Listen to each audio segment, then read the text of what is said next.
Muy buenas noches, estamos en El Envite, programa de los servicios informativos de esta casa, de la Televisión Canaria. Les agradecemos que estén un martes más con nosotros. Vamos a hablar de muchos temas, seguro que a todos nos van a interesar los temas que se van a plantear. Estamos todos muy pendientes de ver si empiezan las luces de una vez en medio de esta caverna. Pero es verdad que empiezan a sonreírnos algunas cosas y otras a perjudicarnos cada vez más. Hablamos de la economía, del paro, también de buenas noticias. Más de 3.000 empleados de la comunidad autónoma, por ejemplo, van a recuperar su sueldo y su horario laboral. Estamos felices porque la isla del Hierro ha sido considerada la isla con la imagen de la NASA más importante del año 2012, la mejor imagen del planeta, esa imagen que ustedes habrán visto de la erupción volcánica en la isla del Hierro. Y estamos también hoy con un invitado que procede de la isla de La Gomera, son islas mal llamadas periféricas o menores, pero que pesan mucho en la vida política de Canarias. Nuestro invitado es Julio Cruz, vicepresidente del Parlamento Canario. Muy buenas noches. Muy buenas noches. Gracias por acompañarnos, Julio Cruz. Gracias a ustedes.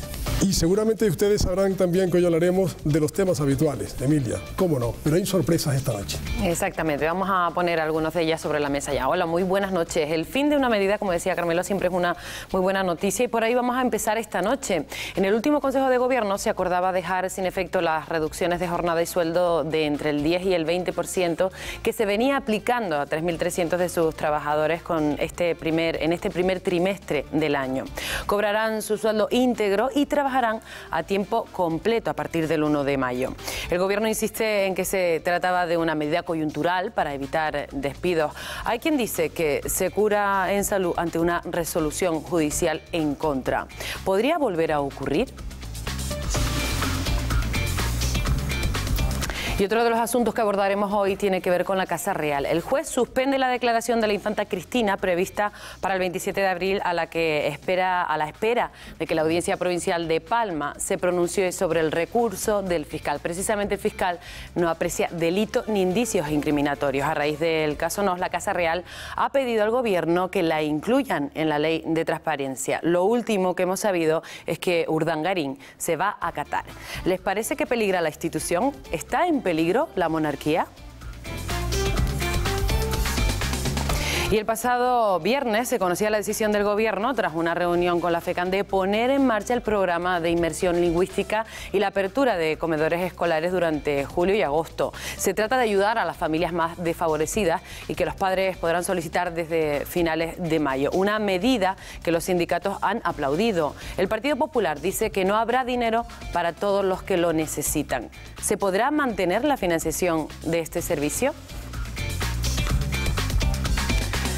Enseguida vamos a intentar dar respuesta a todas estas preguntas, pero antes les voy a presentar a las personas que esta noche nos acompañan en este debate. Está con nosotros Benjamín Trujillo, compañero periodista de la Televisión Canaria en La Gomera. Buenas noches, Benjamín. Hola, buenas noches. Bienvenido. También está con nosotros Saro Prieto, delegada periodista de la agencia EFE Tenerife. Buenas noches, Saro. Hola, buenas noches. ¿Qué tal? Almudena Sánchez, periodista de Canarias 7. Buenas noches, Almudena. Hola, buenas noches. Y nos acompaña también José Moreno, Pepe Moreno, subdirector de Radio al Día. Buenas noches, Pepe. ¿Qué tal, Emilia? Buenas noches. Buenas noches a todos, también a nuestro invitado. Carmelo, cuando quieras te toca las cartas a repartir. Hoy sabremos, Emilia, si se cumple lo que dice Pepe, de que siempre le toca ser el primero que pregunta a la hora de elegir la carta. Le ha solido ocurrir con motivo de que tiene suerte en el azar, sin duda. Le voy a dar también lo tengo en el amor, ¿eh? Le voy a dar 4 cartas.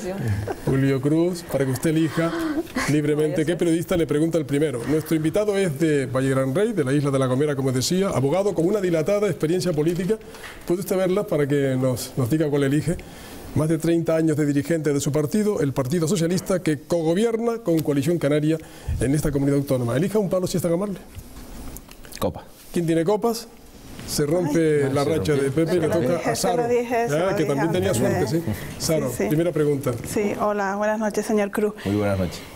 Mi primera pregunta era, yo quiero conocer los motivos por los que los partidos políticos de Canarias no han llegado a un acuerdo sobre temas tan importantes como el empleo en Canarias, políticas de empleo. Me refiero al que ustedes mismos denominaron el Pacto por Canarias. Yo creo que no sirve de excusa la desconfianza o el mismo petróleo, que sin ser un tema banal no es tan importante como las políticas de empleo. ¿Por qué no ha habido un acuerdo entre todos? Yo creo que no ha habido un acuerdo porque el Partido Popular no ha querido, claramente. No ha querido, primero porque dice una cosa aquí y dice otra cosa en Madrid, o en Madrid le dicen otra cosa que lo que dicen aquí. En segundo lugar, creo que había un acuerdo amplio, en principio en las mesas, en toda la política de empleo, lo había, pero a la hora de firmar, pues plantean cuestiones que si no se incluían, no se firmaba. Y nosotros considerábamos y seguimos considerando que sin quitar ese asunto del petróleo que usted señala, que es un tema importante, lo normal, lo lógico es quitarlo y firmar el resto. Si hay un acuerdo en el 90% de una posibilidad, pues se quita el 10% que separa y se firma el 90%. Esa es la postura del Partido Socialista y la postura que nosotros defendíamos y seguimos defendiendo. Ahora el Partido Popular no está por la labor. Pero en ese sentido la pregunta, hay solo derecho a una pregunta, si no nos matan. Hoy entre los periodistas hay un periodista que debuta con nosotros, Benjamín, a quien esperamos verle a menudo, de la isla de La Gomera, compañero periodista, y vamos a entrar, Emilia, en uno de los primeros temas de esta noche. Decía que hay temas habituales, pero también novedades. ¿Qué ha pasado con la Fundación Caja Canarias y qué pasa con la infanta Cristina? Esos dos temas los vamos a poner enseguida sobre la mesa porque se ha hablado mucho de ellos. Como decía Carmelo, será la gestora designada por el Gobierno, presidida por Marisa Tejedor Salguero, la que aprobará los estatutos de la fundación que gestionará la antigua obra social de Caja Canarias. La comisión gestora tomará la decisión también sobre los miembros del nuevo patronato. Para el Ejecutivo, la medida era necesaria para cumplir la ley y garantizar la obra social, algo que podría peligrar si los componentes del primer patronato, liderados por Álvaro Arbelo, no lograban el registro de la fundación. El Partido Popular, el PP, ha hablado hoy en el Parlamento de cobardía política del Gobierno. El Gobierno insiste en la legalidad del proceso y en la necesidad de defender el interés general para que 140 millones de euros no queden sin control. En toda España se habla estos días también del futuro de la monarquía tras la imputación de la infanta Cristina en el caso No. Su declaración estaba prevista para el 27 de abril, pero se retrasará tras el recurso presentado por la Fiscalía. Se baraja además la posibilidad de que la Casa Real sea incluida en la futura ley de transparencia. Lo último que ha sorprendido a los ciudadanos es la decisión de Iñaki Urdangarín de irse a vivir a Qatar y trabajar allí como técnico de la selección de balonmano. Su imputación no le impide viajar ni vivir fuera, aunque es posible que tuviera que regresar a España para el juicio. Ha habido reacciones de todo tipo. Las Juventudes Socialistas de Madrid, por ejemplo, han anunciado que realizarán movilizaciones para pedir la Tercera República.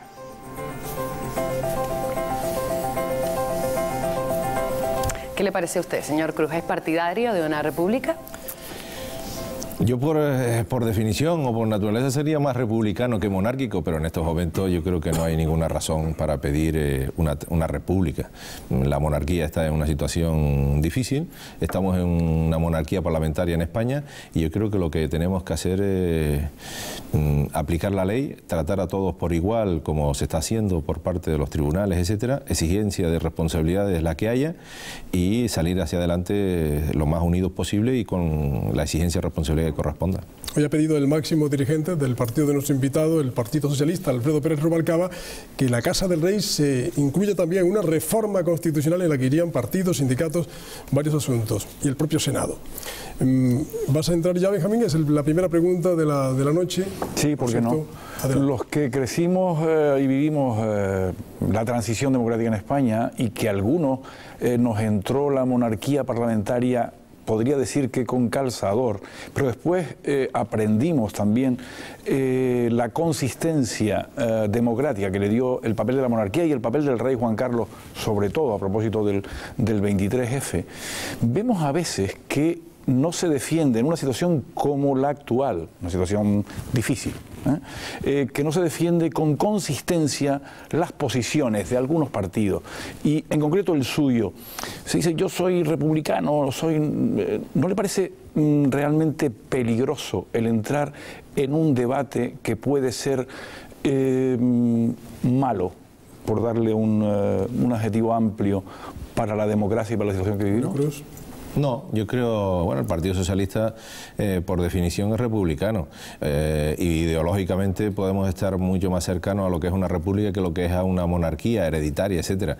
Pero en España en estos momentos somos una monarquía parlamentaria, yo creo que ha funcionado adecuadamente en los últimos 30 años y ahora el debate yo creo que viene bien no por las circunstancias, los hechos son graves, los hechos hay que exigir las responsabilidades correspondientes, sino además porque viendo cómo viene esta situación, pues podemos aprovechar para reformar algunas cuestiones. Yo creo que la Casa Real, la monarquía, la Constitución española necesita una modificación importante, una modificación que tiene que ser consensuada entre todas las fuerzas políticas y necesita este país y la sociedad en general necesita un revulsivo, necesita una sacudida y esa sacudida tenemos que hacerla todos los partidos con consenso y que afecta a todas las instituciones, desde el gobierno, al Parlamento, a la Casa Real. Almudena. Hola, señor Cruz, buenas noches. Buenas noches. Yo cambio un poquito de tercio, quería abordar con usted el tema de la Fundación Caja Canarias, de la Fundación en trámite. Como secretario de organización que es del Partido Socialista, me gustaría saber en primer lugar si el partido conocía o por lo menos la cúpula del partido conocía lo que se iba a hacer con esta fundación. Y un apunte por si quiere hacer algún comentario. Que yo sepa, el gobierno Zapatero fue el que modificó la ley de cajas y el mayor mensaje que se transmitió fue la despolitización de las cajas y ahora vemos que los dos partidos gobernantes eligen a militantes de sus propios partidos para que se hagan cargo de la gestora. Eso bueno, no es una contradicción. Hay que separar, ¿no? Empezando por el final, el gobierno de Zapatero despolitiza las cajas, lo que eran las cajas, que ahora son bancos. Ahora no estamos hablando, ya las cajas ya no existen, la Caja Canarias ya no existe, se integró en Banca Cívica y Banca Cívica en la Caixa y por lo tanto ahora son un banco desde el punto de vista financiero.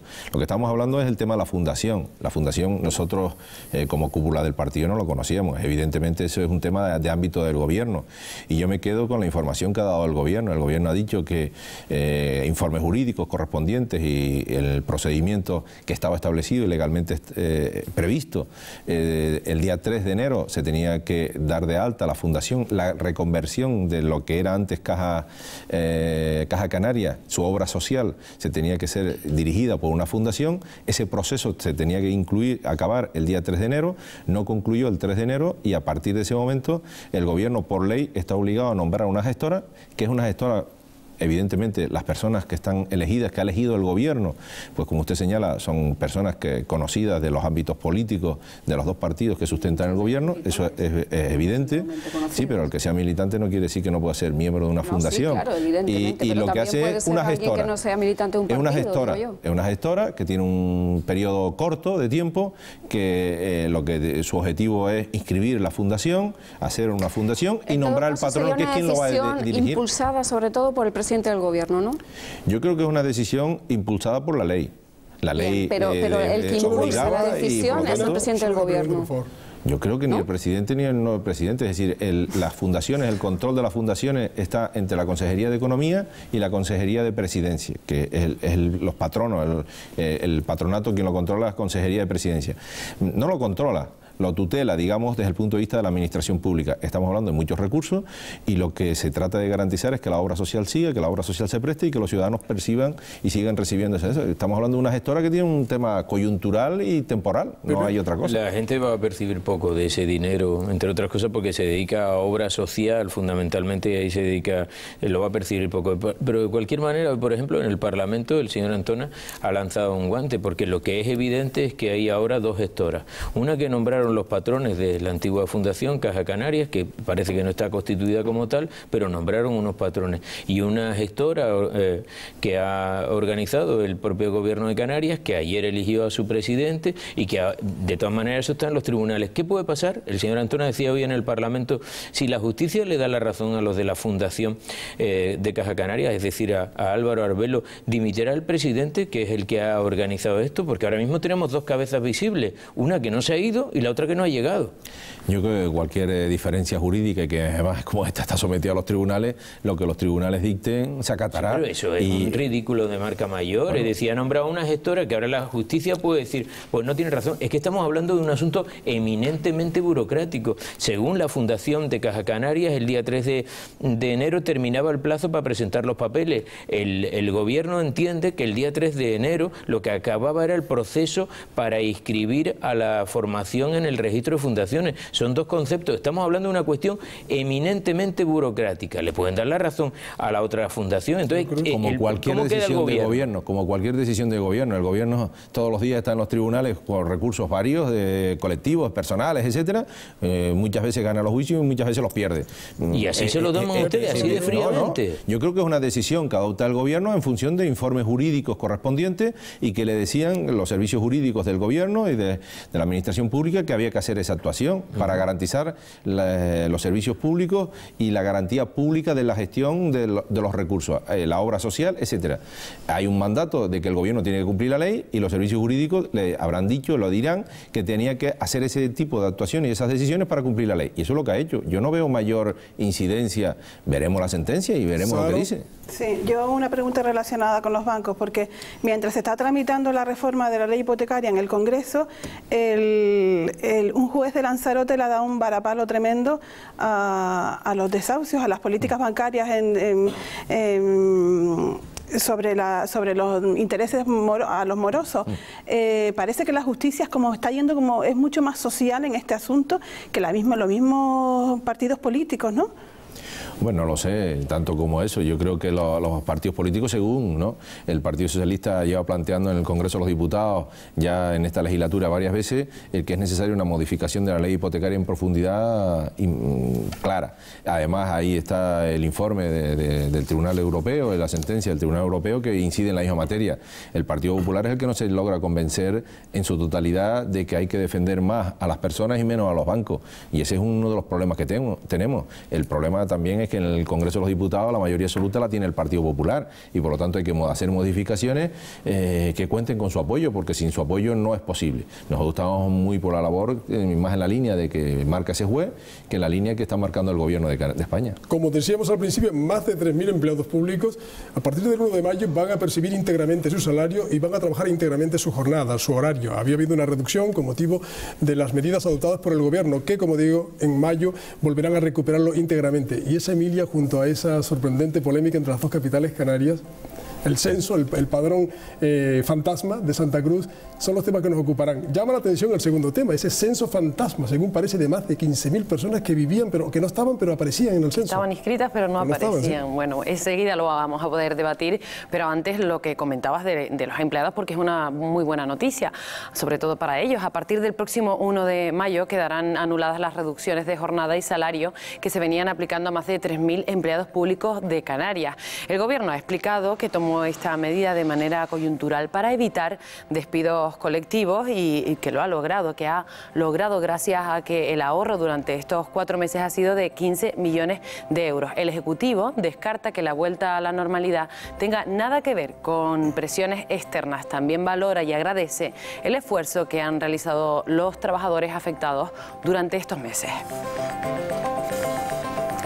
Y ese asunto al que se refería Carmelo, un asunto que ha acaparado portadas hoy mismo. Más de 15.000 vecinos no existían. El Ayuntamiento de Santa Cruz de Tenerife investigará por qué su censo incluía miles de vecinos que en realidad no vivían en este municipio. Ese supuesto incremento irreal del censo municipal le permitió obtener millones de euros de ayudas públicas desde el año 1996. Los últimos datos publicados en enero por el Instituto Nacional de Estadística han permitido conocer con exactitud la población de la capital. El Ayuntamiento de Las Palmas de Gran Canaria ha anunciado acciones judiciales por el dinero que supuestamente ha dejado de recibir por este censo falso. Bueno, pues parece que la polémica con esto está servida. Emilia, tiene su miga porque dependiendo del número de habitantes que tenga cada ayuntamiento recibe los fondos municipales. casi 17 años, un ayuntamiento tenía esos 15.000 vecinos que a lo mejor se mudaron y no notificaron que ya no estaban ahí, pero ha habido palabras gruesas entre los dos alcaldes, entre el alcalde de Las Palmas de Gran Canaria y el de Santa Cruz, que no le quiere resarcir económicamente. Esta polémica, Benjamín, ¿cómo la ven? No sé, desde La Gomera, pero en todo caso, adelante. No, la polémica es una polémica entre Santa Cruz y Las Palmas, o así se quiere convertir, entre Las Palmas y Santa Cruz. De todas formas, el problema de los censos equívocos es un problema que existe en toda Canarias, y en la isla de la que somos el invitado y yo esta noche en La Gomera también, a propósito de cualquier campaña electoral, se habla de barrios que prácticamente no vive nadie, que después aparecen 500 personas o así. ¿No cree usted que tiene que existir un control y que el Parlamento de Canarias en ese sentido puede ejercer su papel de control porque eso sirve para medir después ayudas a los municipios y el tema electoral que acabas de apuntar. Y en el tema electoral, en La Gomera o en sitios pequeños, desde luego es importante y es real esos habitantes que no existen sino en determinadas épocas del año. Bueno, yo discrepo totalmente. Los habitantes de La Gomera existen, están, son personas. El problema en Santa Cruz es distinto. El problema es que eran 15.000 personas que no existían físicamente, y por lo tanto son personas inventadas supuestamente. La verdad es que es mucho más sorprendente. O que se mudaron, o que estaban viviendo en su época ya después se fueron. Yo le podría nombrar caseríos en La Gomera que tampoco hay... 15.000 personas que existen, son muchos casos. Muchos casos. El alcalde de Las Palmas pide que se le indemnice, se le devuelva un dinero que dejó de percibir porque Santa Cruz se lo llevó en ese tiempo. Yo creo que eso es una cortina de humo, aprovechando la circunstancia del señor Cardona para no hablar de los problemas que tiene en Las Palmas y de lo mal que lo está haciendo el Ayuntamiento de Las Palmas, y aprovecha para crear una polémica, una falsa polémica entre capitales, porque en todo caso, de ser así, que fueran 15.000 personas inventadas que estuvieron en el censo durante un montón de tiempo, y por lo tanto, quiero decirle que no es competencia del Parlamento de Canarias, es competencia estrictamente del Estado. Por ley y por Constitución española, en ningún caso el control poblacional es competencia del Estado 100% y no puede ser ni siquiera transferido a las comunidades autónomas. Por lo tanto, es el Estado, el Instituto Nacional de Estadística, etcétera, quien controla los padrones.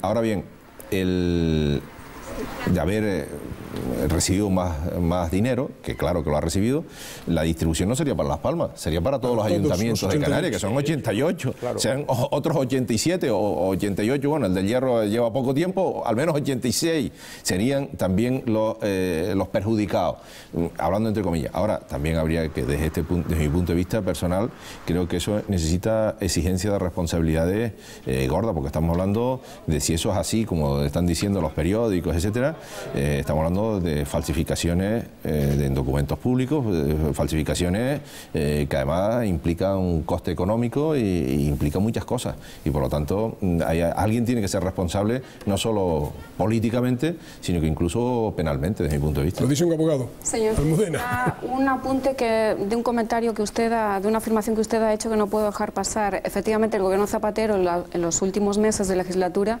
impulsó una modificación de la ley hipotecaria de tapadillo para legalizar, entre otras cosas, las cláusulas suelo. Así que no vengamos ahora a que el Partido Socialista gracias al Partido Socialista, se ha sacado a la luz lo del tema de los desahucios y demás cláusulas abusivas de la banca.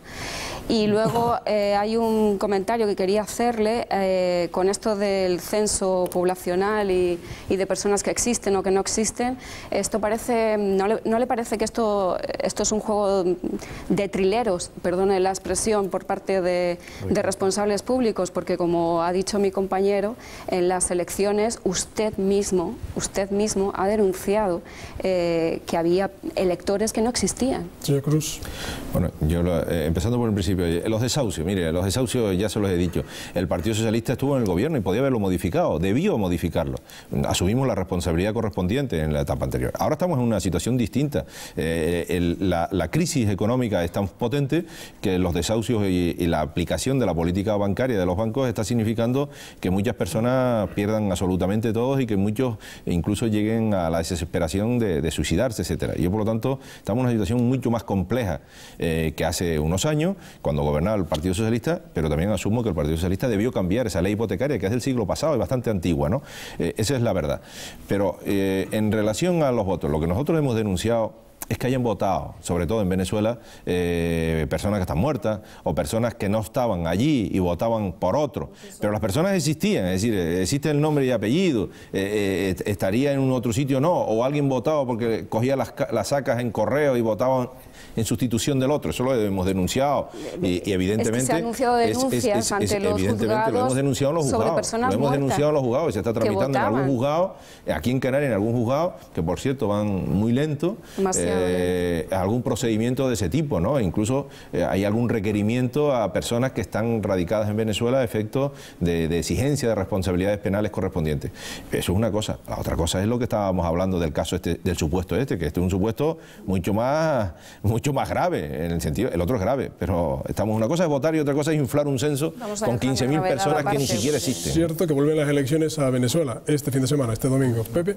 No, bueno, yo de lo que estamos hablando es que se queda uno un poco pasmado, ¿no? Del poco respeto que se le tienen a determinadas normas. Es decir, estamos aquí hablando de que alguien ha defraudado en esas 15.000 personas, que ha llevado incluso a que el Instituto Nacional de Estadística las incluya en un padrón, y lo contamos de la manera que lo hemos contado, o lo que Emilia hacía antes referencia de los funcionarios, ¿no? Que han tenido que dar marcha atrás en el tema de la reducción de la jornada laboral y de la reducción de los costes. Entonces, un poco lo quiero unir con su afirmación de antes, señor Cruz, porque es que nos da igual absolutamente todo, y eso yo creo que es una falta de respeto, como cuando antes le preguntaba, oye, ¿y si la justicia ahora le quita la razón? Pues no pasa nada, nos ha quitado la razón y volvemos al estadio anterior. En esto es exactamente lo mismo. Bueno, habrá que buscar. ¿Cómo que habrá que buscar? Que son 15.000 personas en una capital que no han estado incluidas, que es que ya tenían que estar buscando cómo se ha producido eso. Y aquí no se ha movido nadie, lo están moviendo mediáticamente, pero ustedes ni uno.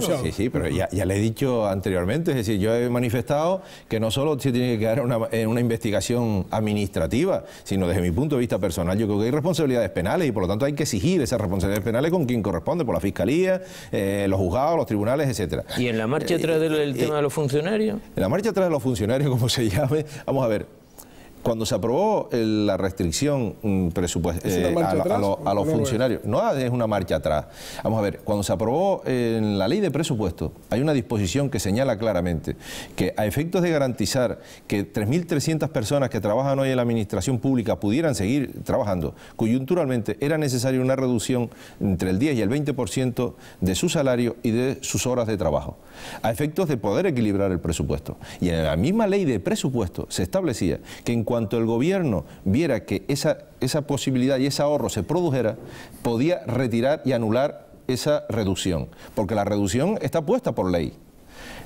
En función de esa disposición transitoria, creo que es de la ley de presupuesto, pues el gobierno, llegado el mes de abril, ve que es posible, ya se ha ahorrado lo suficiente y no es necesaria esa medida coyuntural y por lo tanto repone a la misma situación a la que estaba al 1 de enero esos 3.300 funcionarios. ¿Qué hemos conseguido?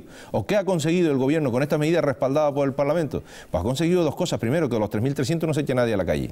La otra alternativa era echar a 200 o 300 y a nadie se lo hubieran reducido, pero esos 200 o 300 hoy estarían fuera de la administración pública. Hoy esos 200 o 300 siguen junto con los otros, es decir, los 3.300 están en la administración pública y han sufrido, es cierto, durante unos meses una reducción de horas de trabajo y de salario. ¿Quién ha pensado que ustedes le veían ya las orejas al lobo de que en los tribunales lo ganaran? ¿Los afectados tienen razón o no? Pues no lo sé si pudieran tener razón o no. No conozco ninguna decisión judicial que pudiera implicar esa situación, porque repito, la medida fue adoptada a petición del gobierno, pero fue adoptada por ley de presupuesto. Y en la propia ley de presupuesto establecía la disposición transitoria y que no era por todo el año como en la ley de presupuesto, usted sabe que es del 1 de enero hasta el 31 de diciembre, y específicamente, y para esta materia concreta, se establecía que el gobierno evaluaría permanentemente la situación en cuanto tuviera los recursos suficientes y pudiera garantizar que esos empleados públicos pudieran volver a trabajar el 100% y cobrar el 100%, pues lo haría. El gobierno ahora lo ha hecho y ya está. Los recursos no los tiene. Claro, porque yo tenía pensado que era una medida más para un año y que al año se revisaría. Eso era por lo menos lo que nos transmitieron y quería saber de dónde se ha conseguido esos recursos. Ustedes planteaban el otro día una subida impositiva para las rentas más altas. Sí, pero vamos a ver, la ley de presupuestos por un año, siempre por un año, básicamente. Y esta medida concreta no se estableció por un año, se establecía por un año en tanto en cuanto pudiera ser modificable. Y ya se establecía en la propia ley. Es el único supuesto en que se establecía que por decisión del gobierno y sin volver al Parlamento se podía cambiar esa situación. Y así lo ha hecho. Con un ahorro correspondiente, el gobierno ha adoptado medidas de ahorro, evidentemente en estos 4 meses ha ahorrado en la reducción de entre el 10 y el 20% de esos 3.300 empleados públicos y al mismo tiempo otras medidas de ahorro. El gobierno ha dicho que tiene ya ahorrado en esta materia alrededor de 15 millones de euros y por consiguiente no es necesario seguir en esa medida concreta. Y por lo tanto lo ha adoptado. A mí me parece legítimo, correcto, ha garantizado que el presupuesto sigue equilibrado y garantiza que esa persona vuelva a trabajar. Para los interesados desde luego, pero hoy por ejemplo el gobierno ha anunciado que el Fondo de Desarrollo de Vuelos va a tener 10 millones. La propuesta de comedores escolares también estará dotada económicamente. Quiero decir que de repente va a haber muchísimos gastos y yo no sé dónde están los recursos. Añado la pregunta, Saro, ¿será que el gobierno ha hecho un cálculo, señor Cruz, a que vendrá dinero porque va a flexibilizarse en breve, probablemente en las comunidades autónomas, su objetivo de déficit y que habrá más dinero disponible? Como usted sabe, el objetivo de déficit en Canarias para todas las comunidades autónomas está establecido en el 0,7% del Producto Interior Bruto. Se va a ampliar, por lo visto. Nosotros pretendemos que vaya en esa relajación que hay, que llegue al 1,1 o al 1,5 incluso, por cada décima son 40 millones de euros, ¿no? Es decir, si va al 1,1, pues ya son 160 millones de euros, por lo tanto el gobierno tendría mucho más margen. Pero ¿Es por eso? No necesariamente, porque eso es, digamos que son pájaros volando, ninguno en la mano, como dice el dicho. En este caso, no es por los... No, la medida concreta esa ha sido por el ahorro, la medida de los funcionarios. Otra cosa son los planes de desarrollo que el gobierno pueda emplear. El gobierno ha planteado, además, ha conseguido del Banco Europeo de Inversiones... Una hipótesis de flexibilización del déficit, señor Cruz. Sí, pero la hipótesis del déficit no tiene nada que ver exactamente con esta medida coyuntural. El señor Espinola, yo le insisto, el señor Espinola, consejero de Presidencia y compañero de su partido, lo dijo. Pues tendrá más razones que yo. Lo que yo le quiero decir es que la información que yo tengo y que me ha transmitido el gobierno y que ha transmitido en sede parlamentaria es que ha ahorrado 15 millones de euros y por eso se retiene. Y también le digo, el Banco Europeo de Inversiones, el gobierno consiguió aproximadamente 200 millones de euros de financiación, de un préstamo. Y con ese dinero se va a hacer muchas de las medidas que el gobierno, por boca de su presidente, en el debate de la nacionalidad hace una semana, expuso. Una de las medidas, el Fondo de Desarrollo. Una de las medidas que en ese debate se planteó, que la citó también ahora Saro y que ha sido muy llamativa, es que en verano, a partir de mayo, ya podrán presentarse las solicitudes, miles de escolares podrán asistir a los comedores y a los colegios, enseñarán también idiomas, según tengo entendido, actividades deportivas y podrán en los comedores no sufrir lo que se temía, Emilia, que era que esos niños de familias no pudientes tuvieran problemas de hambre pura y dura. Para alimentarse, exactamente. 132 colegios de toda Canarias permanecerán abiertos durante los meses de verano. Los centros públicos ofrecerán servicio de comedor, clases de idiomas y actividades deportivas. Este plan de choque anunciado por el Ejecutivo Canario persigue ofrecer esa formación complementaria y asegurarse de paso de que ningún niño de nuestro archipiélago se queda sin servicio de comedor. En estos momentos más de 70.000 niños utilizan este servicio en las islas. Los sindicatos aplauden una medida cuyos plazos se abrirán a partir del mes de mayo. El Partido Popular se queja de que no habrá ayudas para todos aquellos que las necesiten. Y otro asunto, el Parlamento de Canarias ha reiterado su rechazo a las prospecciones petrolíferas autorizadas por el gobierno de Rajoy frente a las costas de Lanzarote y Fuerteventura, instando a que anule los permisos. También el gobierno balear, comunidad gobernada por el Partido Popular, ha reforzado su rechazo a estas prácticas frente a sus costas con los mismos argumentos que Fuerteventura y Lanzarote. La Comisión Balear de Medio Ambiente advierte sobre las graves consecuencias que estas podrían tener sobre el ecosistema marino. Mientras, en el Juzgado de Instrucción número 3 de Tarragona se investigan los fallos de seguridad de Repsol en las prospecciones realizadas el año pasado frente al delta del Ebro, convertidos de crudo en la zona. Por su parte, la compañía petrolífera ha anunciado hoy mismo que espera sacar 11.000 barriles de petróleo diario de Canarias. Para ello, invertirá 7.500 millones de euros en las catas.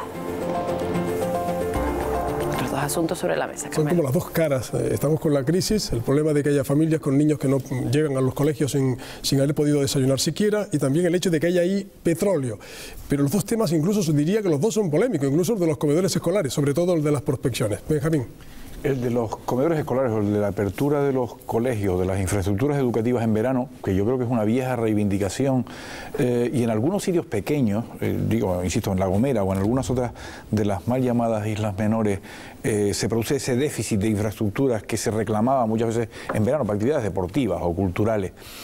¿Le parece a usted que va a ser una medida que de verdad evite que esos niños que pasan hambre real, o que pueda que sea efectiva, o puede convertirse en un volador eslavado, que dicen algunos, un poquito en una medida ciertamente de carácter exclusivamente populista? Bueno, yo creo que el gobierno ha acertado. Primero adopta decisiones, se podrá equivocar o no, podrá acoger al 100% o no, pero por lo menos lo intenta.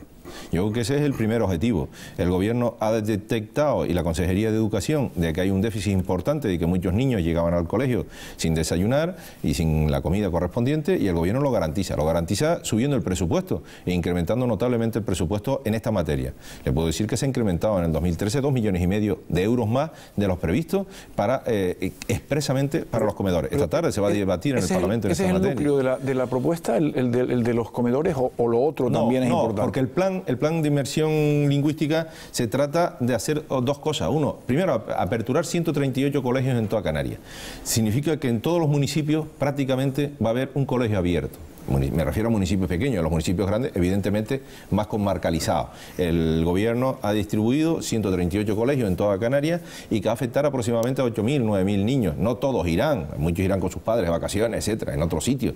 Pero era para dar clases de apoyo en materia lingüística, es decir, inglés, francés, el que estuvieran estudiando correspondiente, temas escolares, deportivos, etcétera. Aprovechar el verano también para utilizar las infraestructuras y también para apoyar a nuestros jóvenes en esa materia, y al mismo tiempo garantía de que los que vayan y que no hayan desayunado puedan desayunar o puedan almorzar, que no serán todos, pero sí algunos de los que puedan ir a esa situación, estableciendo un convenio con los ayuntamientos o acuerdo con los ayuntamientos correspondientes a esa área de influencia de ese colegio que se va a abrir a efectos de transporte, etcétera, de las personas que tengan necesidades.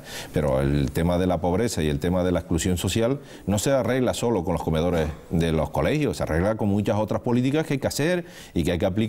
Y bueno, el Partido Socialista ha presentado a nivel nacional de España una propuesta muy concreta en esta materia, de emplear 1.000 millones en este año 2013 para esta materia, y que el Estado distribuya 400 millones en los ayuntamientos, 400 en las comunidades autónomas y 200 en las ONG. Eso significa triplicar en muchos de los aspectos de todos estos organismos públicos y privados que influyen en esta materia.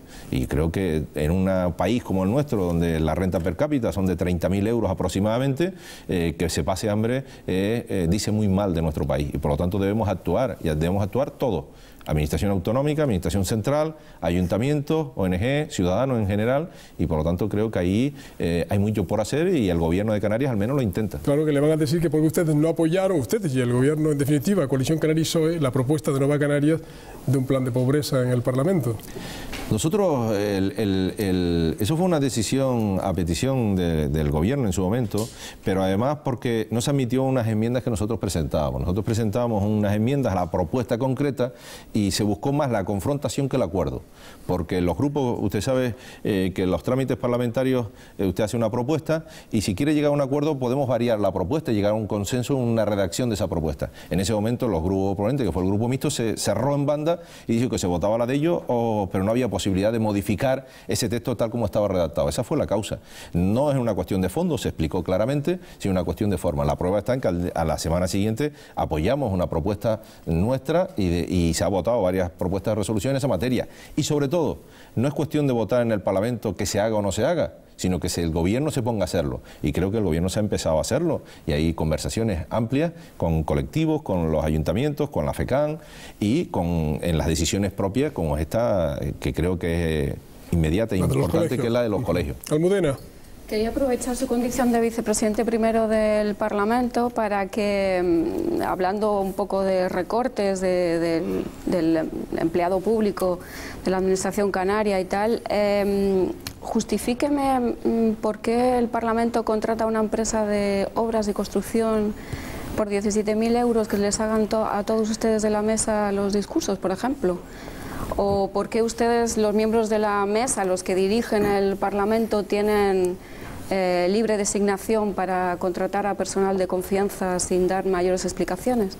No, yo creo que no es así, no es cierto lo que usted plantea. Primero, a mí los discursos no me los hace ninguna empresa de construcción, eso lo puedo asegurar. Pues yo generalmente los hago yo y a veces ni los hago, sino que lo voy diciendo sobre la marcha. Por lo tanto, serán mejores o peores, pero le puedo asegurar que no me los hacen. El Parlamento lo que contrató fue una asistencia técnica en su momento para el presidente, sobre todo, pero la mesa en general, representada por su presidente, ahí hace un montón de actos de distintas naturaleza y a efectos de asesoramiento concreto en materia pues de cultura, de exposiciones, de actividades institucionales, de recibimiento de personas que tienen que intervenir y de apoyo. Hay un apoyo ahí, es una cuestión que se hizo conforme a la ley, el de contrato, con la publicidad correspondiente y lo contrató a una persona de asistencia técnica. ¿Usted cree que en una época de recortes eso es perfectamente justificable? Hombre, yo creo que la administración puede hacer todo lo que sea necesario para su buen funcionamiento y en esa situación yo no veo excesivamente que la mesa haya metido la pata en esa materia y esas personas estaban, pienso que tienen que estar cualificadas y se hizo por el trámite correspondiente. Un seguro médico privado, ¿no? ¿Perdón? Y tampoco que un consejo consultivo mantenga un seguro médico privado. Le puedo decir que la decisión de la mesa en esa materia fue anular porque nosotros no tenemos esa capacidad de anulación, fue de exigir al consejo consultivo, primero que no se pagaba, por los presupuestos no lo va a pagar y que si lo quieren mantener lo paguen privadamente. Esa fue la decisión de la mesa, es decir que no se puede implicar a la mesa del Parlamento en el sentido de que nosotros estamos respaldando ningún seguro privado, no es verdad. Nosotros lo hemos planteado, se lo hemos dicho por escrito y se lo hemos dicho negándonos a pagar el correspondiente recibo cuando ha venido y se le ha requerido para que lo anulen, y lo anularán sí o sí. Lo anularán en futuro. De todas maneras, lo que sí es claro... No, con efecto retroactivo, lo anularán con efecto al 1 de enero, evidentemente. Algunos no tienen para comer. Fíjese cómo nos ha cambiado el lenguaje, ¿no? Y la concepción con esto de la crisis. Antes íbamos al colegio a aprender y a casa a comer. Ahora vamos al colegio a comer. Algunos, y lo tienen que abrir en verano, que antes nos decían que el verano estaba para que el chiquillo corriera en la calle, en su casa o en la playa y descansara de las materias habituales. Ahora abren el colegio en verano para que pueda comer. Antes alguien te rescataba y le dabas gracias a Dios. Me rescataron, ahora te rescatan y casi entras en la pobreza, ¿no? El concepto moderno que tenemos. Nos hablan de que van a destinar más dinero al presupuesto de comedores y lo que hicieron fue subir el precio del comedor. Antes se pagaba por chiquillos 2,10 y este año lo subieron a 3 euros. ¿Dónde está el recorte? Porque el recorte siempre está en este lado, es decir, en los que trabajan en ese lado. En el Parlamento no va a haber ningún ERE, ni en el Consejo Consultivo, ni en la audiencia de cuentas, y no va a haber ERE ninguno. Nosotros, cada uno en nuestra empresa, estamos prácticamente sometidos todos los días a ver cómo está el tema económico para ver si podemos sobrevivir. Hombre, en el Parlamento sí ha habido recortes y hay recortes. Pero no ERES. ERES no hay, porque son funcionarios. Los funcionarios, evidentemente... No digo ni siquiera entre ustedes tampoco. Hombre, si usted quiere que el Parlamento se cierre, que la representación de la ciudadanía se haga de otra manera, eso implica otras connotaciones, que no es el caso. Hay otras comunidades donde han hecho otras medidas económicas con los parlamentarios, le han quitado el sueldo directamente a los parlamentarios. O han reducido el número de diputados. Si hablamos de que hay autonomías como Castilla-La Mancha, que considera que el Parlamento sobra, y la señora Cospedal considera que el Partido Popular por sí mismo tiene que gobernar y que para nada quiere los parlamentos y para nada quiere los controles y que no hace falta el Parlamento, si estuviéramos en esa tesis estaríamos de acuerdo. Pero no lo ha cerrado, le quitó el sueldo a los parlamentarios, que no es lo mismo cerrar un parlamento que quitarle el sueldo a su señoría. Yo creo que no, es decir, el Parlamento existe, el Parlamento tiene que tener los diputados, desde mi punto de vista, tienen que tener un sueldo adecuado, ni es excesivo, ni es bajo, ni es alto, sino es el adecuado a las funciones que ejercen. Y creo que tiene una alta función el Parlamento, que es el control del gobierno, la elección del gobierno, su control y el hacer leyes que afectan a todos los ciudadanos. Representan a la soberanía de esta región, de esta comunidad comunidad autónoma y son elegidos por los ciudadanos. Cada 4 años pueden ser cambiados o sustituidos por el voto de los ciudadanos. Y algunos trabajarán más, otros trabajarán menos, pero todos cumplen su papel. Yo creo que no es el Parlamento el responsable de toda la situación económica que usted plantea. Hay un montón de problemas que, como usted señala, bueno, hay crisis, hay situación de emergencia y la responsabilidad es de mucha gente. No solo afecta a la comunidad autónoma, sino que afecta al Estado, afecta a toda la Unión Europea, y posiblemente por esa regla de 3, yo creo que los primeros que tendríamos que atacar o primeros que tendríamos que responder serían los bancos. No he visto ninguna exigencia sobre los bancos, por ejemplo. Salvo que Saro pregunte, no hablaremos de petróleo, que estaba el otro tema. Ayer mismo el barómetro del CIS decía que el primer problema de los españoles es el paro y segundo la corrupción. Yo me pregunto qué han hecho mal los políticos para extender el concepto de corrupción que afecte a toda la clase política, porque yo me imagino que como en todas las profesiones habrá corruptos y no habrá corruptos, pero la sensación general de la ciudadanía es que la corrupción es algo extendido en la clase política. Tal vez falta de medidas ejemplarizantes. Yo creo que faltan medidas ejemplarizantes y sobre todo faltan también muchas explicaciones.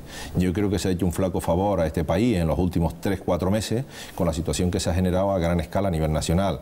El caso Bárcenas, y que el presidente del gobierno no responda y no dé una rueda de prensa y no se someta a preguntas de los periodistas para dar explicación a la ciudadanía de lo que pasa con el principal partido de este país, cada vez más gobierna y los que afecta y los ERE, pero los ERE en Andalucía han respondido. El presidente del gobierno andaluz lo vi en el Parlamento y en 24 horas, porque lo vi en Canarias perfectamente, en una comparecencia donde se sometía a... Yo creo que la falta de transparencia, la falta de información, el esconderse detrás de la pantalla y no dar respuesta causa un grave perjuicio. Si a eso le añadimos los supuestos en que se ha generado, que no solo afectan al gobierno, a la principal institución y a su cabeza, que es el presidente del gobierno, porque es su tesorero como presidente del Partido Popular, y además afecta, hay otras cuestiones como el caso que afecta a la infanta, es evidente.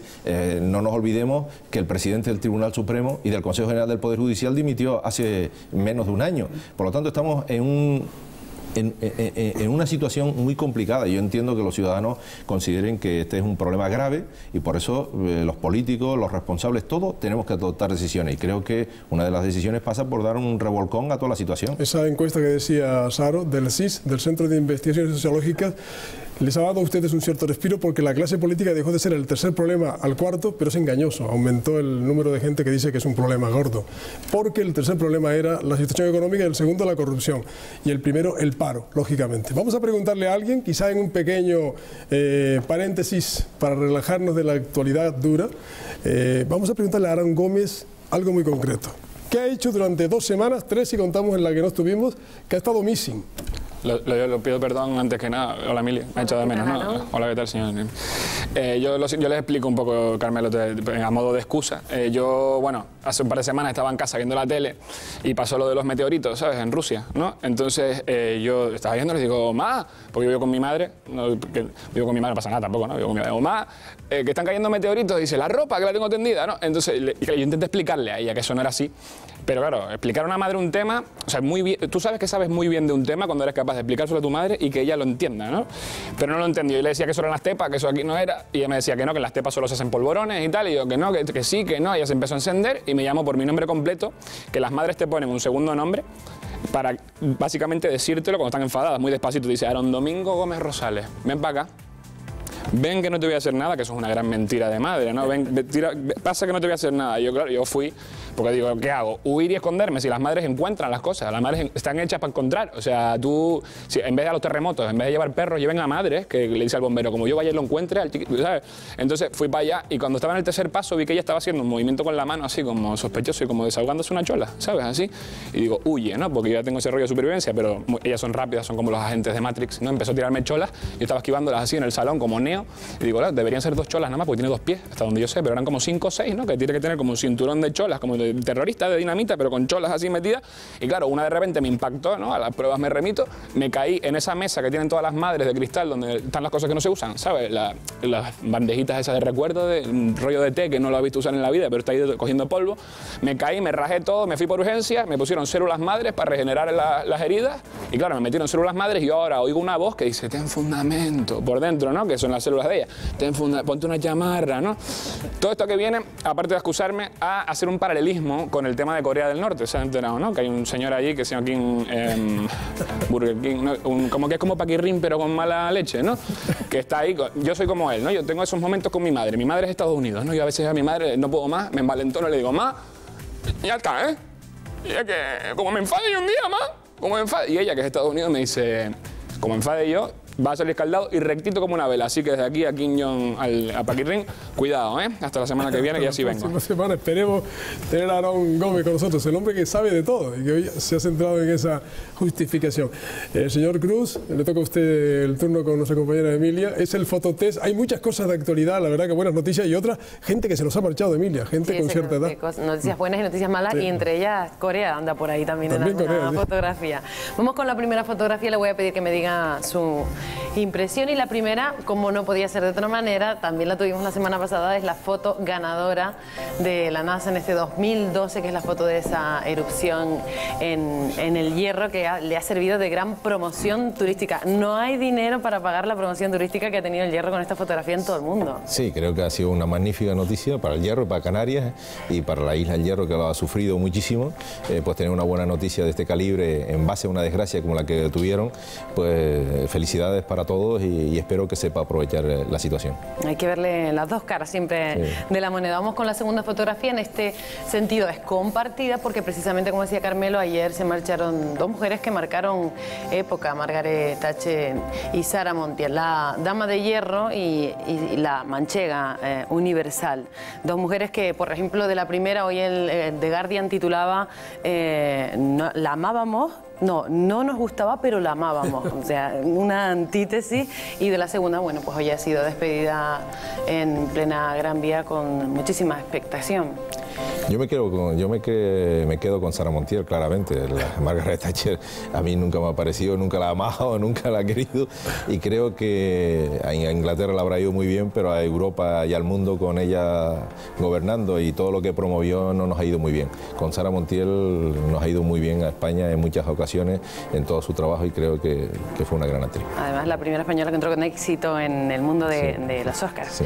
Vamos con la tercera fotografía. Lo nombramos hace un momento, hablamos del caso Bárcenas y nos preguntamos si sentará precedente. Hoy al ministro Gallardón le preguntaban en una entrevista por qué su partido no lo había demandado y él pues ha dicho que ya el Bárcenas ha sido demandado por la sociedad, como justificando que su partido no lo haya demandado. Yo creo que se está sentando un precedente. Primero, el precedente de que el partido implicado, claramente, que es el Partido Popular y el presidente del gobierno, hace missing y se esconde y no da respuesta y no da explicaciones a los ciudadanos. Y espero que se aclare por los tribunales toda la situación y se exijan todas las responsabilidades correspondientes hasta el final. Bien, vamos con la siguiente fotografía, que en este caso habla de transporte. Hablamos del anillo insular, de esa posibilidad de establecer un peaje para, de alguna forma, costear pues la falta de recursos para poder terminar esa obra. Yo no estoy de acuerdo con el peaje. Yo creo que estamos hablando de carreteras de interés general, son necesarias y lo que tenemos que hacer es que el Partido Popular cumpla con Canarias.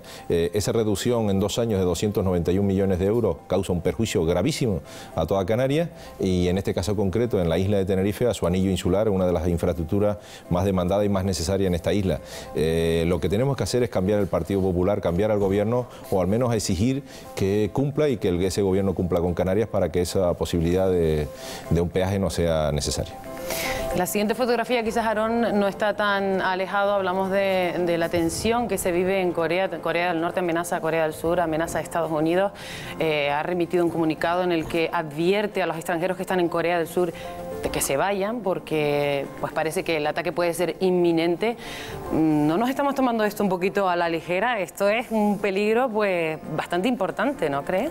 Sí, a mí me parece que... ¿Los cree capaz? Es que nunca se sabe. ¿Quién sabe? Nunca se sabe, primero porque es un régimen muy hermético y segundo lo que sí está claro es que muy cuerdos nos están, ¿no? Y que por lo tanto pueden meter a todo el mundo en un problema de envergadura. Esperemos que no suceda, pero conociendo lo poco que se conoce el personaje, pues cualquier cosa es posible. ¿No? Bueno, esperemos que sea una enajenación momentánea, que se le vaya enseguida. Y la última fotografía de hoy es un pequeño homenaje pues, a José Luis San Pedro, escritor, economista esta humanista, este político que también se nos ha ido hoy y que decía pues que hay dos tipos de economistas, ¿no? Los que trabajan para hacer más ricos a los ricos y los que trabajan para hacer menos pobres a los pobres. Yo creo que se ha ido una gran persona que además conocía perfectamente Canarias, vivía en la ciudad de Santa Cruz de Tenerife largas temporadas, y creo que una persona entrañable y que deja mucho detrás de sí en este país. Bueno, pues un homenaje a este escritor que se ha ido con 96 años, Carmelo. Sí, y él decía que había sido profesor de estructura económica, que casi todos los ministros de España habían sido alumnos suyos y que no se les había pegado nada, ¿no? Él era una eminencia sin duda. Vamos a ir al apartamento de Wilson y Roth. A ver, tienen un informativo últimamente muy curioso. Se fijan en las noticias más raras, en los diarios que consultan. A ver qué nos traen hoy.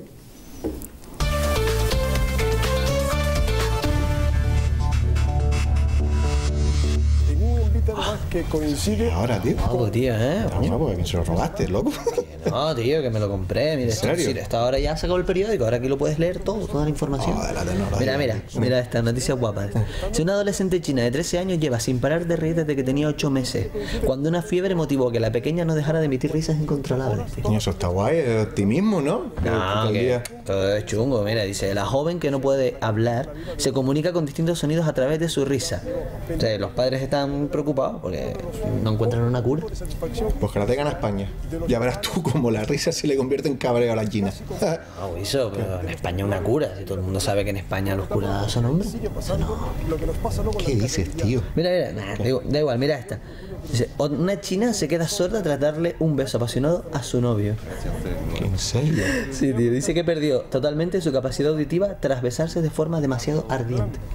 Esa ya no puede decir que el amor es ciego, ahora también es sordo, ¿no? Pues la china. Qué guapo. Mira, otra de esta guapa. Dice, según un estudio de la Universidad de Salisbury, dicen que los vegetales no son saludables. ¿Y en qué se basan para decir que no es saludable eso? No sé, un estudio dice. Después de 6 meses saludando a un número indeterminado de todo tipo de vegetales, ninguno les contestó. Chorrada, tío. Oye, mira a ver si viene la de... ¿Te enteraste? Hay una marmota, la marmota Phil. Vi algo. Que le habían perdonado la vida porque la tía no acertó a decir que venía la primavera. O sea, de costumbre dice, viene la primavera, engañó a todo el mundo. Y el juez, como no acertó, le cortaron el cuello para matarla, sí, pero al final creo que le perdonaron la vida, sí. No, ya, pues a mí lo que me da miedo son los de los que dan el tiempo en Ohio, ¿eh? ¿No te equivoques? Pues verdad, tío. Por eso, tío. Madre mía. Mira, esta es mi favorita. Una marca de desodorante, o sea, un hombre demanda una marca de desodorante por no atraer mujeres. Ah, el del desodorante, ¿no? Sí, dice que el tío denunció a la empresa de desodorantes por publicidad engañosa en cuanto a atraer mujeres se refiere. Es que eso no funciona, tío. Es que hay que ser bobo, güey. O sea, ¿cómo te vas a creer que por ponerte eso las tías te van a ligar? No, tío, no. Que no, güey. No. O sea, bueno, por probar tampoco... Y por probar. Me digas que tú también lo has probado. Sí, tío. Sí, ya me lo estaba oliendo yo que tú... Ya, mira que me he duchado 20 veces y... Sí, pero creo que... Sí. Vamos a seguir viendo esto. Pues. Segurísimo. ¿Y eso puedes bajar juegos y cosas de esas? Temporada avanzamos ya a uno de los temas que se abordarán esta noche. Este fin de semana se celebrará el 12º Congreso.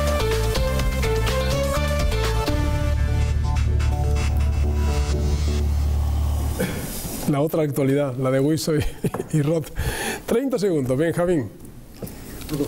A modo de reflexión, casi sin hacer una pregunta y como decían, pues por probar. Tengo la sensación cuando habla uno con un responsable público importante que solo se atreve a decir cosas de los demás. Había una cita de Julio Cortázar que podría venir al caso, pero es decir, el mirarse al espejo y el que algún responsable público sea el primero en decir, que es de los míos, ha hecho esta golfería o ha hecho este delito, no en respuesta a otro o que sea otro. Y a propósito un poco de lo que decía Saro antes también, eso como reflexión general. Gracias, Benjamín Trujillo. Saro Prieto. Sí, 30 segundos. Yo quería citar a José Luis San Pedro, que era fue nombrado hijo adoptivo de Santa Cruz de Tenerife. En una entrevista que le hicimos en la agencia EFE, lo voy a leer textual porque defendía una economía más humana, más solidaria y capaz de contribuir a desarrollar a la dignidad de los pueblos. Ahí. Muy bien, te has quedado concisa, pero en homenaje a don José Luis San Pedro. Muchas gracias. Le toca el turno a Almudena. Almudena, 30 segundos. pues yo vuelvo a citar a San Pedro porque personalmente para mí era un punto de referencia, básicamente por ser un hombre como un renacentista moderno. Yo le invito al señor Cruz a ver si nos puede decir si ha leído algún libro de él, y quería partir estos 30 segundos con que Cuenca se ha quedado sin diarios locales. Yo la verdad es que mi ciudad no me la imagino sin un periódico, no sé. San Pedro, que prologó el libro de Stefan Hessel, de Indignados, que tanto ha dado que hablar, y Cuenca, como dice Almudena, qué caso ese, sin periódico. Pepe, tú que eres un hombre de la prensa también, 30 segundos. Yo no tengo referencias a las que agarrarme. Yo vengo aquí cuando me invita a Televisión Canaria al invite, y siempre termino un poco mirando al invitado a la cara, ¿no? Yo suelo decirlo a la cara. Hay otros que emplean ese tono pues ante una cámara. Yo tengo al invitado aquí y yo le sigo diciendo lo mismo, que nos seguimos perdiendo en unas discusiones en las que el ciudadano no tiene a quién agarrarse. Con un PP que lo que hace es empeñarse en encontrar los culpables en la calle, y de que todos nos sintamos un poco culpables de una situación en la que hemos vivido, predicando nada más que los recortes y las vilezas, y con un PSOE que no encuentra su sitio, que ustedes siguen sin encontrar a nadie en los que agarrarnos. Siguen teniendo unos líderes que no enganchan a nadie en la calle, que en este momento siguen siendo huérfanos porque ninguno en la clase política sigue siendo un referente. Te has llevado el tiempo de Saro, que te prestó el que ella no consumió. Gracias, Pepe. Julio Cruz, secretario de Organización del Partido Socialista en Canarias y vicepresidente del Parlamento. Cierra usted el programa, como todos los invitados. Tiene usted algo más de 30 segundos, cuando quiera. Bueno, yo creo, por enganchar por el final, yo también mirándolo a la cara, como decía, yo creo que uno de los problemas que tenemos en este país es la situación general, la situación de desconfianza en los ciudadanos, en la clase política, en sus gobiernos, en sus representantes, en el Parlamento, en los ayuntamientos, en los cabildos, en las instituciones en definitiva, y creo que eso es malo. Y por lo tanto necesitamos cambiar esa situación, y para cambiarla posiblemente lo más que tenemos que hacer seamos los que estamos en primera línea, es decir, los responsables políticos, y también la prensa y también los ciudadanos en general. Estamos en una situación muy complicada y espero que entre todos sepamos afrontar esta situación. Creo que es necesario un revulsivo en este país, que es necesario un revulsivo con carácter general para ayudar a las personas que hoy más sufren, que son esas personas que están excluidas de la sociedad, que están en paro. Estamos hablando de un montón de cientos de personas, de miles de personas en Canarias que están en paro, de millones en este país que están en paro y que necesitan una solución. Y por lo tanto, entre todos, tenemos que dejarnos de mirar para otro lado y entre todos apoyar y trabajar en esa línea. Pero no solo los políticos, no solo los gobiernos, sino toda la sociedad en general. Y con esa es la idea que yo me quedo y creo que debemos apostar por ella. Pues Julio Cruz, muchas gracias por haber estado en el envite. Hasta la próxima oportunidad, muy amable por habernos acompañado esta noche. Gracias a ustedes. Hasta la próxima. Emilia, compañeras, un fuerte abrazo esta noche de forma especial. Hasta la semana que viene. Ya está, muy pronto, espero que los cuatro vuelvan por aquí. Hemos estado con 4 periodistas como siempre, muchas gracias a los 4. Y a ustedes también, muy buenas noches y muy buenas noticias. Un fuerte abrazo.